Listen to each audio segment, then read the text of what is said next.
John Wick, excommunicado, in effect in 5. In our world, there's a big portion of the population that are hired assassins.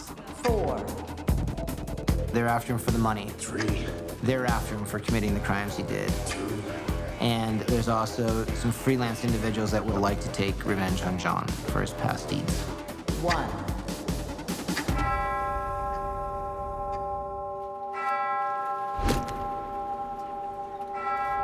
John kind of gets overwhelmed in chapter 3. TikTok, Mr. Wick.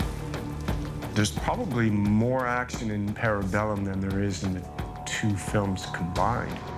I mean, I remember when I read the first spec script of John Wick, and I knew that audiences would immediately kind of latch on to a whole underbelly of assassins in a world we hadn't seen before. It's nice to see him fight guys of similar skill, and there's more variety in this one. I'm a huge film fan, a film buff. We've always talked about our influences, both Keanu and myself, from Sergio Leone to Akira Kurosawa to Tarkovsky to samurai films to some of the great Hong Kong films, and we try to just put these references for all the things we love. So you have a movie where a guy goes and kills north of 150 people over a puppy, fights ninjas, and shoots a lot of people in the head. Chad had this idea that he wanted to bring in ninjas. But we didn't want to call them ninjas because the John Wick fight ninja sounds a little weird. So character's name is Zero, is played by Mark Dacascos. We were looking for who could play Zero, and Chad thought of Mark Dacascos, who has a profound martial arts background and action movie background and experience. And I have to confess that before I actually saw John Wick, a friend of mine, Michael Stratford, he said, "You've got to watch these movies. I think you're gonna like this." Cut to months later, and I'm part of it. Oh, I wish I could tell you that Chad called me up and I had 8 months of rehearsals and practice and training. I did not. I literally got a text from Chad on a Sunday night. It said, "Call me as soon as you wake up." So on Monday morning, I call him up. Chad is very cryptic. And I said, "What's going on?" He goes, "Well, our original lead villain is out, and I would like to invite you to be him." I read the script. It's great. It's great. So I call him back up. I said, "Chad, I would absolutely love to be a part of this. When would you like me out there?" He says, "Can you come tonight?" Mark came in, and then he started to play with the role, and in rehearsals, this character of Zero came to life. Zero is actually a fan of John Wick's and is really looking forward to being the one who will kill him. I gotta tell you, I've been looking forward to meeting you for a long time. I'm a huge fan, and so far you haven't disappointed. Nobody else in his mind is worthy of that. Nobody else loves John Wick more than Zero. So it should be Zero who takes John Wick out. He feels like he's on par with John. His style, his grace, his class, his efficiency, how brutal and violent he is, but still a gentleman. Only by my blade, John. Zero is a shinobi, a ninja warrior, and he loves martial arts so much that he has students.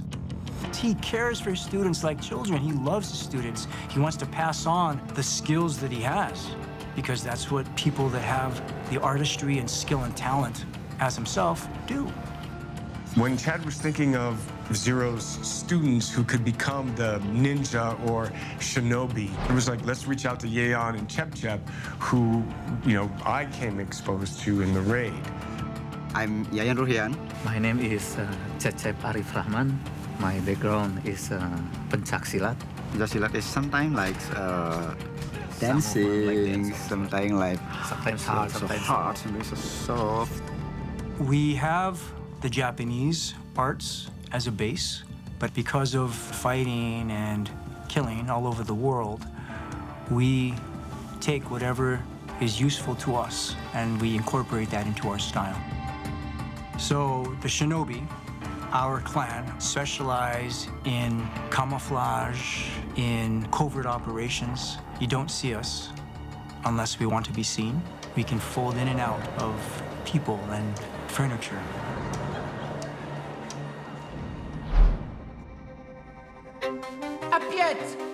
We love the theory of dance and dance choreography, which is very influential in our stunt choreography. So you'll see the actual New York City Ballet performing for us in this, and we choreograph in parallel or in reference, almost a physical metaphor for what they do. And that's why our sequences look the way they do. Chad really has a great respect for ballet and the physicality and athleticism of it. And I think because he was, a stunt person himself, so he understands what it takes to kind of choreograph those sequences. Then we put ninjas in. We'll back it up for like the last, whatever we need lead in, and we'll work with the dancers a little bit of timing for them to walk through them. And then when we get all of that timed out, clear the dancers, let ninja guys come out. I think that ballet is such a good match for anything that's intense, tougher than it looks, and not for the faint of heart. I think it's so challenging, and what we do and what we portray is something so stunning and beautiful and effortless. But the work behind it, which is awesome that you're seeing this side of ballet, is the part that I think really does vibe really well with the John Wick world. We've hinted at other gangs in the Bowery King's army. It's been fun because they are the antithesis of the High Table, and the High Table is comfortable in their power because they've had it for so long, but they don't understand the power that the quote-unquote dregs actually wield. Long live the king. The world of the Bowery is run by myself, the Bowery King, and there's been a truce in existence between these two worlds, that they will coexist, that they will cooperate, that they will not encroach upon each other's territory, that they will basically abide by the collective rules set by the High Table. The Bowery King explains in the second movie, nobody looks at the homeless. The homeless are invisible. And so they are allowed to operate and move within the city unnoticed. I'm a huge fan of Westerns, and I like the standoffs. That's why you hear the Western cues. I love duels. I think duels are cool, mano-a-mano stuff. It fits very well in our world. In our world, there's a twisted code of honor and dueling and how they have to respect each other when you're that good of an assassin. In number 2, we went to Italy, and then we figured, well, what's an older culture? We decided, okay, let's go the Arabic route. Welcome to Casablanca, Mr. Wick. Thanks. Well, it's fun because it harkens back to the oldest of the old while adopting the gadgets of the new. And we love the marriage of those two. Chad is very specific with the various fighting styles, and they are much more unintimidated as they face John than anyone else. And at first you might think their over-aggression is foolish, but in reality, it's what actually pins John down. He's not used to firefighting fire, which I think Chad wanted to do and did quite well. I can give you one last chance to earn a life. I will be of service. The cost of your life will be the death of others. The Ghost Recon is basically the High Table's version of the Special Forces. So when these guys come in, it's like, oh, the best of the best. So actually the hardest ones for Wick and the Continental guys to deal with. They are played by this incredible stunt acting hybrid team, and just watching them work was extraordinary. It is like watching athletes or dancers who are at the top of their profession performing. So it was really great that the adjudicator gets to sort of go in, dole out punishment, and then, go back and have their tea or Netflix and chill or whatever it is that the adjudicator does in their off time while, this Ghost Recon team are out taking care of business. I need more firepower. The Ghost Recon are those out there who are unintimidated by John, by heaven or hell.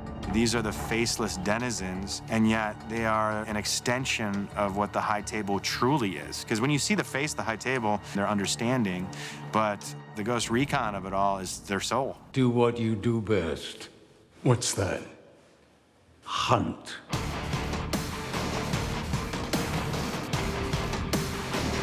All 3 films are about consequence.